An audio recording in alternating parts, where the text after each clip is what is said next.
Hello and welcome to this special edition of the State of the Economy. I'm Lata Venkatesh. The CPI inflation for July has come in at 1.55%, okay, 1.6%.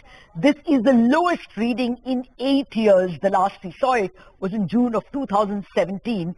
It is nevertheless a little above the CNBC TV18 poll, which had actually predicted a reading of 1.3%. It's food prices perhaps that have come in slightly higher than what we thought. The poll had expected that food prices would fall by 2%, deflation of 2% year on year. The deflation is by 1.76% year on year. Just a couple of highlights in the food basket itself. The important point is the two weighty items, cereals and pulses, are falling even month on month, a little unusual, because as you head into the monsoon season, because of possible dislocation of the monsoons, you actually see food prices rise a bit, but we are not seeing this in the case of cereals and pulses. Early and robust monsoon is actually casting a dampener on even food price expectations. So we're seeing these two heavyweights falling, but it's kind of compensated by edible oils, which have been rising year on year. It's, I think, a rise of 19% or thereabouts, and vegetables as well, up 11%. The reason for the edible oil prices rising is because of the increase in tariffs on these items. Vegetables are higher month on month, but year on year, again, there isn't much to complain. Vegetable prices are down by 20% because year ago we had seen a sharp rise in the prices of potatoes and onions. Those two under control at this time, but still we are facing higher prices as we know under normal conditions. If you take away the base, vegetable prices are not all that low. The impact is really a cereals and pulses deflation, which has brought down the overall food prices. Core inflation is at 4.1%, lower than the 4.4% that we saw in the month of June. And in core inflation, it's really gold, which is still higher and is adding a bit of pinch to the inflation numbers. Those are the initial points that we are getting from the data itself, but we will have more observations from the guests who are joining us. I'm joined by Devang Shah, who is head of fixed income at Axis AMC. The bond market reaction has been actually quite the opposite. Instead of a 1.5 number, a low inflation bringing yields down, we've actually seen yields rise to 6.47. So Devang, important. The economists joining us are Aditi Nayar, chief economist at ICRA, Madhavi Arora, chief economist at MK Global Financial Services, and Kanika Parsicha, the chief economic advisor at Union Bank. Ladies and Devang, thank you very much for your time. Let me start with you, Devang, first.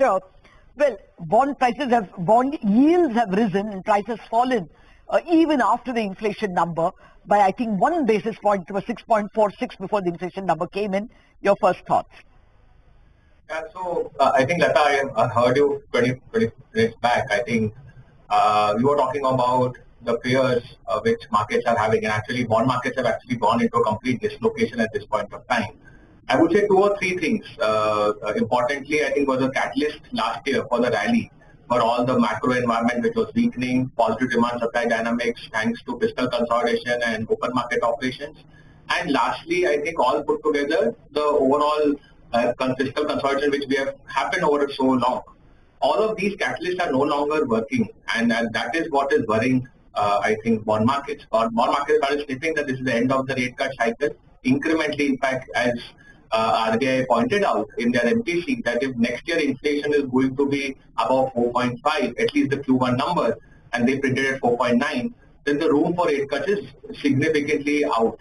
And that is what has scared the market, and the complete mismatch on demand-supply dynamics is creating the worry in bond markets. In fact, our view is that if largely we are done with monetary policy and the room for monetary policy space is limited, if we start talking about fiscal and fiscal impulse, or we start seeing some slippages on the fiscal side, that will scare markets more. So that has been the reason why people are not looking at the near-term inflation print, and probably people are now started looking at what's going on the way forward on inflation and the fiscal side. What I thought would be a boring inflation number is actually turning out to be an interesting discussion, because we've got altogether different factors impacting the bond market. My colleague Abhimanyu just broke a story about some fiscal packages being designed for exporters impacted. We don't know if there will be a bigger package coming in if things are as bad as they are. And plus we have to bring in the GDP discussion here, because nominal GDP is likely to be low, and therefore fiscal deficit as a percentage of that GDP will look larger. So everything going against the bond market at this point in time. And as if to add to it, I just have the NSDL announcing the numbers of FPI purchases. It's a bond sale as well. Of course, it's equity sales as well, but bond markets also are being sold off by the FPIs. But let's get to the heart of the discussion on CPI. Madhavi, what did you make of the number? Are you going to get even lower numbers? What is your year-end inflation number after looking at today's number? Hi, Lata. So we were expecting around 1.35. I don't think a 10 bits or 15 bits slippage here and there does really change the dynamics of inflation for the year. As a whole, we are still looking at inflation averaging close to 2.75 or 2.8%, around those numbers. And we are much lower than the Reserve Bank, sitting today as well. So I believe that there will be further downside that you will see in inflation in the coming months. In general, of course, it won't be as low as this. The base effect will play out until, the last leg of this calendar year. And from fourth quarter onwards, you will see an uptick, in inflation, and probably that will continue in the first quarter of next financial year as well. And the Reserve Bank 2.7 is your number. Do you have a rate cut in your expectations? Yes. I have been sort of arguing the fact that the Reserve Bank's decision to keep rates unchanged in the last policy largely emanates from the fact that they are assessing the forward-looking inflation, which appears to be inching well above 4%, as I said, next year. And next year, the base effect will be quite adverse. Ideally, they should look at the average of 2 years to assess inflation, which that's one. And plus, in their view, growth is still looking to be pretty decently held up. But to be very honest, in a world which is going to be seeing a new reset, focusing on 1 year ahead expected inflation appears increasingly misplaced to me. The world is extremely dynamic and evolving at this point in time. And you will see a disinflationary impulse playing out in Asia, and India would not be any different in that. So I think, So I think on the RBI side, I may only add that maybe they have kept some of the ammunition. They may be giving excuses about 1 year ahead inflation, but probably they just want to keep some ammunition because the global and the bilateral situation with Devang would like that you must be smiling. They all need probably want to say. Will give us some hope, maybe in the September 30th policy. But I'll come to Aditi last because I want to discuss the fisc with her. Kanika, what's your sense? This inflation number, are there any surprises in it, or can we just go on to discussing what to expect from the Reserve Bank? I would say, Lata, the only surprise for us was that while inflation has bottomed out at 1.55, we were at 1.24. The only source of surprise was veggies, where the momentum captured in one of the segments, specifically tomatoes, is slightly higher than even shown by Department of Consumer Affairs. But coming to the next sprint now, we are looking at around 2.5% for August. In the coming months, we also think that, till December, RBI's trajectory fits well to 2.1% for this quarter. In fact, it's looking slightly higher now, and December quarter 3.1. But our estimate currently is showing that Jan to March, while RBI is at 4.4, we're at 3.8. And April to June, RBI is at 4.9. Our number is tracking 4.5. So in our view as well, maybe a token 25-50 basis points rate cut has still been kept in the kitty. We are not looking at specific timing, as growth has not yet shown signs, some fault lines. Once that happens, or as you were stating, if the government eventually gives a fiscal package, not just credit guarantee schemes, but a package, then we've got to see if RBI also joins hands with a token rate cut. Thanks. Okay. Thanks for that. Aditi, now to you. Your view on inflation, if you want to add anything at all, because much has been said. This 1.24, Madhvi, that doesn't make you the lowest.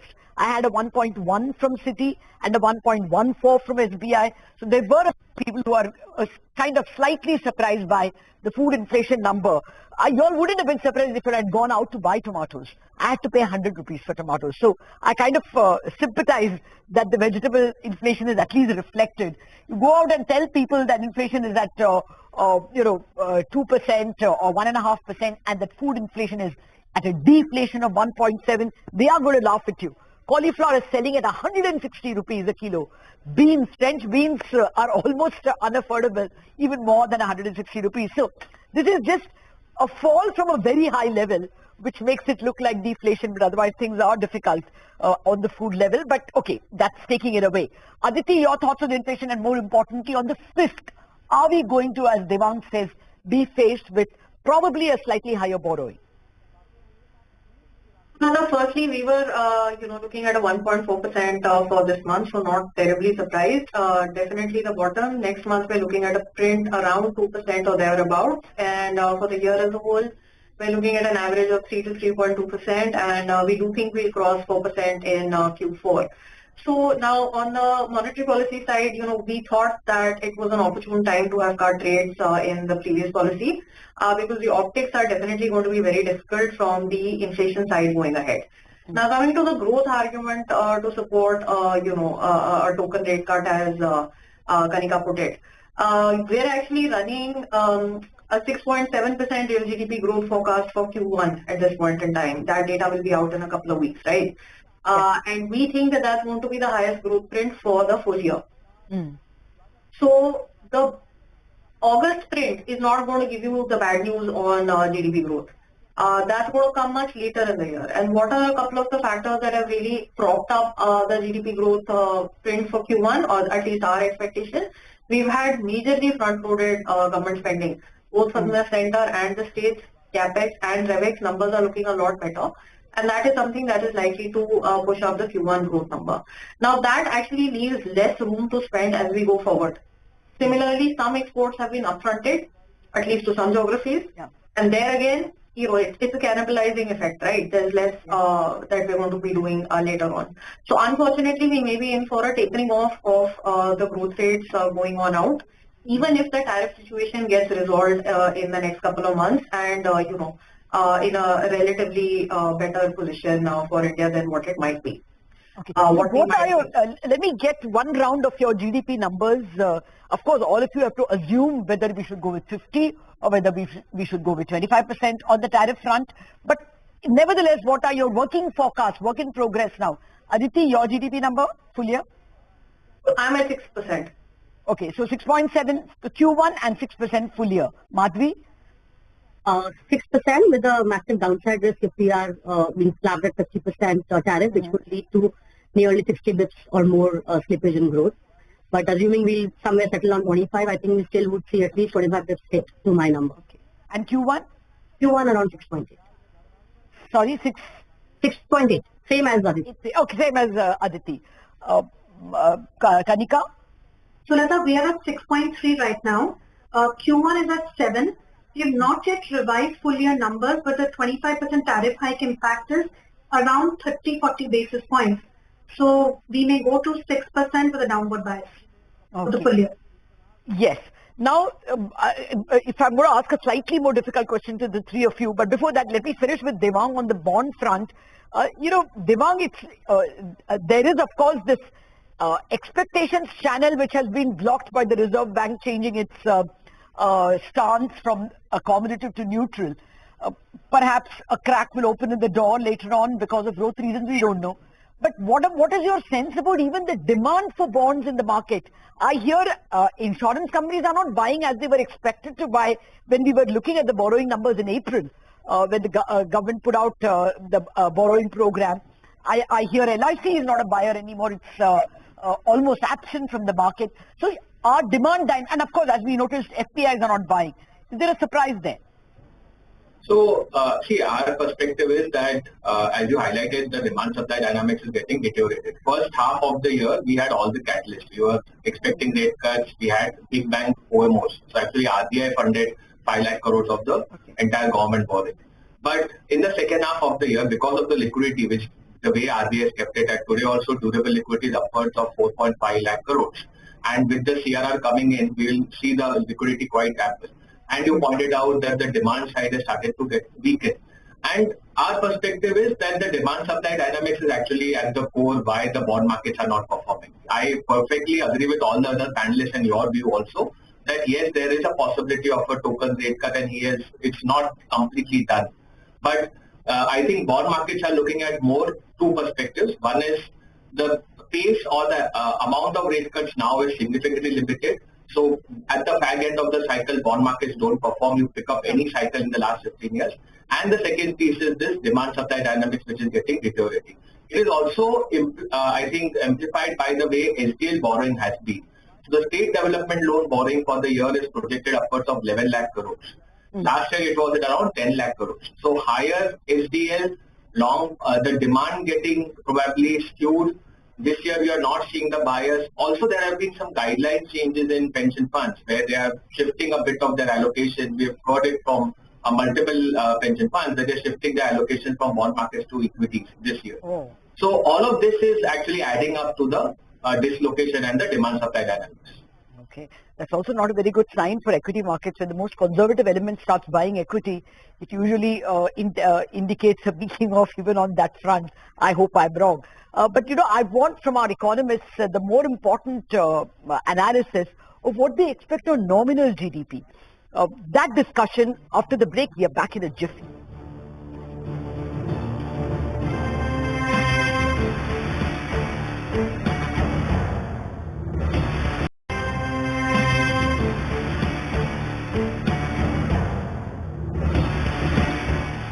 Welcome back to the State of the Economy show. After we got the July CPI numbers, the state of the economy looks a little bleaker when it comes to our inflation expectations. The Reserve Bank's expectation for the full year is 3.1 and it looks like it will be on the dot. The 1.6% inflation for the month of July itself is a little higher than the CNBC TV18 poll of 1.3%, largely because the food inflation is not as low as our panelists expected. I've been discussing the inflation numbers with Devang Shah of Axis AMC and with economists Aditi Nayar of ICRA, Madhvi Arora of MK and Kanika Pasich of Union Bank. Ladies and Devang, thank you for your time. Aditi, let's start with the nominal GDP number. Because we are having negative WPI numbers, are you likely to have a nominal GDP which will be very close to the real GDP this full year? What's your nominal GDP expectation? So we're looking, as I said, at a real GDP growth of 6%. That's the baseline that we're working with right now. We're looking at about a 3%, 3 to 3.2% CPI inflation average, and we're actually looking at a 1% WPI inflation average right now. So this tells me that nominal GDP growth is likely to be a little higher than 8%. That's broadly the kind of number we're working with. Now, specifically, if things like, if we have to change our crude oil supplies, and that is something that could push the WPI up a little bit. It may not push up the CPI inflation too much. That is potentially something that can give us a slightly higher nominal GDP number. Okay. The nominal GDP number which the budget was going with is 9.7%, and even at your 8%, there is a lag, there is a gap that has to be filled. So Madhvi, will we be faced with a situation where the fiscal deficit number, aside from the fact that we may spend more, aside from the fact that we may earn less taxes because of potential lower growth expectations that both of you have at 6%, is there a chance that the fiscal deficit will be more than the 4.4% of nominal GDP? Yeah, Lata, if you keep everything else constant, the slippage could be as high as 0.2% of GDP. Again, assuming that everything else still falls in place. Just the nominal GDP effect would, optically make it look bad. But again, there will be other variables which also will move and could offset. But I'm hoping that the government actually acts countercyclically this time around when things are not going very well for the global economy as well as domestic markets.